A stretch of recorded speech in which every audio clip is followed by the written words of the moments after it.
Welcome everybody. This video is going to go over what I'll be working on for 2022 in the DiBernardo soccer methodology. So the first thing I'm going to look at is tactical periodization versus an alternative model, which would be mine, the DiBernardo soccer methodology. Tactical periodization, for everybody who's kind of studied it, is simply a methodology where everything is focused on the game model. I take the opposite approach where I do not focus everything on the game model. There is a lot of room for variability in creating other types of environments in my weekly trainings that have nothing to do with the game model. So let's take a look at how I'm going to do that this year in this color-coded system. So probably the biggest difference of tactical periodization and what I do is this blue session. This blue session is all about increasing complexity, all about making all sorts of variabilities in these new environments where players have to learn how to solve these problems under these constraints where they don't have absolute freedom, where their options are taken away and certain options are opened up. So they have to be flexible players who are constantly adapting to figure out how to win at these games. Next, the red is just kind of a phase of play that's more tactical. If we're going to high press on the match on Saturday, that's more game model. Here's how we're going to do it. Here's how we're going to practice it. The green is fitness specific, and yellow is a review right before the game. Now for me, you could see I love the blue days. Blue days are my favorite because they're the most creative. They're dynamic. Everything's going on. But you could see that we do Wednesday, we start to bring in heavy tactics on Wednesday. Thursdays, a lot of tactics for that game model on Saturday, that match on Saturday. Friday's the review, and the match is Saturday. And that's how I typically schedule my week, with a match on Saturday, and we have 5 days of training during the week, rest on Sunday. So let's connect that color-coded system to like an actual session plan. And the session plans, they do not have to be, here is the exact amount of time we're going to do this exercise. This exercise has to start small, go to medium, have a direction, go to large, finish on goals with goalkeepers. I don't care what the session is. You could have a session that is all large, it has no goals, or it has goals, and you could keep it that way the entire training session, create some variability, put some into some constraints.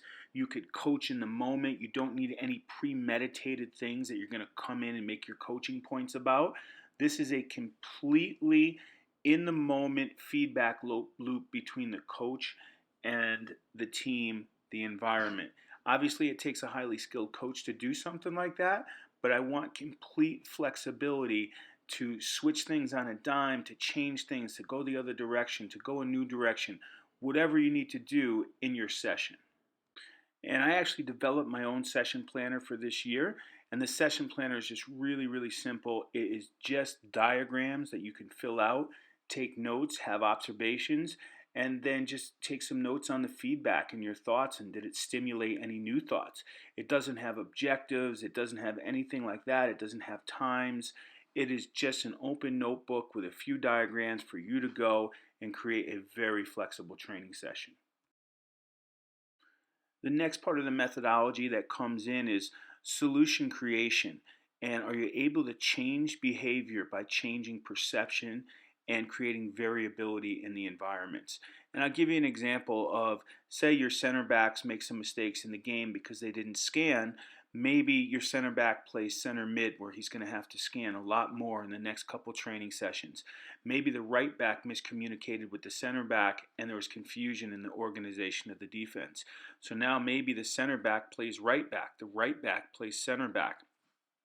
You're trying to give more perception to what's going on to those players, so they have more information. So the center back might now have a different perception of what happened based upon what he saw as a center mid and what he saw as a right back.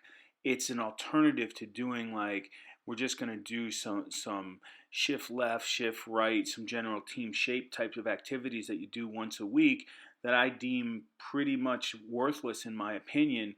It's just going through the motions at that point.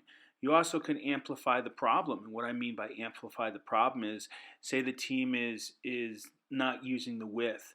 make them play in a 35-yard wide field. Let them explore that 35-yard narrow field.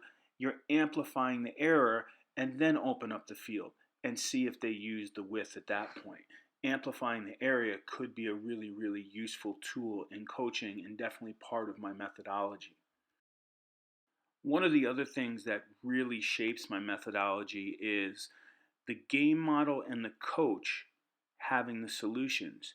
Where if your game model is so strict, you're saying to the players that here's the solutions, follow the game model. The coach could be an overpowering guy and say, this is the way I believe the game is played. This is your role, carry it out. Now, what happens at that point if the player has better solutions than the game model or the coach? Is there flexibility built into the training sessions, built into the game model, built into everything, into the development of the player, so these things could come out and the players are allowed to come up with solutions, often which will be better than the game model, because there really is no way for a coach to understand the abilities of, say you have Messi on your team. How do you know what Messi's going to do to solve problems every time? He's going to do things that no game model or no tactic or no coach could even comprehend. I understand that's Messi, but that's honestly for every player.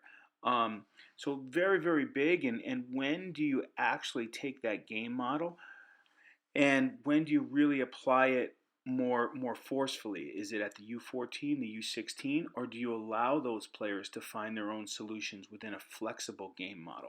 These are all things that go into the development of my methodology as well, because I don't want to hinder the players' perceived affordances and have their affordances, which is basically their ideas, their solutions, hindered by a coach who might be putting blinders on that kid because of their style of play. Another huge kind of foundation to my methodology is constraint-based training. A lot of people will say that the constraint-led approach. For me, constraints is just about changing a player's perception, making them solve problems in a different way. Constraints could be a field, a bumpy field, that between the feedback of the field and the player, it creates this wonderful new set of skills in the player without the coach even being needed there, right? It could also be constraints that the coach puts into training sessions that change the perception of the players. It's about taking away freedom from players so they can't solve problems the same way they always solve them. So here's an example of changing perception. So in the attacking third, players cannot cross the ball square or forward over that center line. They can cross the ball back, or they could shoot, like you see in this example, pass it back, and then they could shoot forward on goal. But it changes your perception. A player can no longer whip a ball into the back post, crossing the center line. They have to think of different solutions of, hey, can we drive end line? Can we hit this ball back to the 6? It crosses the center line for someone to score. These are, that's one way, one example of changing perceptions by a coach using a constraint in a game representative training environment. This is a real simple example of, say, an 8v6, and the team of 8 only has, say, 8 or 10 seconds to score. So now passes that people would normally not make, it's going to change their perception.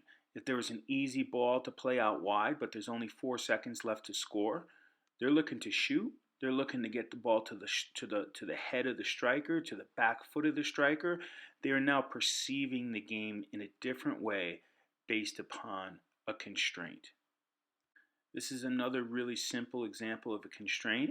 The team in red is the defending team, and the constraint is, if the ball's in the corner, they can only fill the 4 boxes where the ball is, the middle 2 lanes, and the 2 side lanes. So you have horizontal and vertical compactness on the defending team, making really good defensive shape. Without the coach having to say a word, the constraints are already dictating the team's shape. These are some constraints that I made. These are actual physical tools. So you have a speed constraint handle to take away sprinting speed. You have the headphones to take away your auditory capacity. That means you're going to have to scan more. And you have peripheral vision blocking goggles, which are going to force players to have more head movement to scan more to get more information. Because if you take out the peripheral vision, it becomes more difficult to get current information. All these are constraints. And the fundamentals of, you know, my methodology, one of the big things is connecting theory to practice design. And it's a decision between an ecological dynamics model and a cognitive processing model. I am going with the ecological dynamics model because it makes more sense. Cognitive processing is more A plus B, then you take action C. You're drawing on memories, information that's stored in your brain, and I don't really believe that that is the way we play soccer, and I don't believe that's where soccer intelligence is from. I believe that ecological dynamics model is more in line with my thought process, where the player is in a constant feedback loop in the environment. Yes, prior knowledge matters, attunement to the game matters, and control laws matter, but it really is that in the moment feedback loop of the player and the entire environment. So again, connecting theory to practice design to your current methodology, these are massive, massive things, and this is where my work is continuing to head for 2022.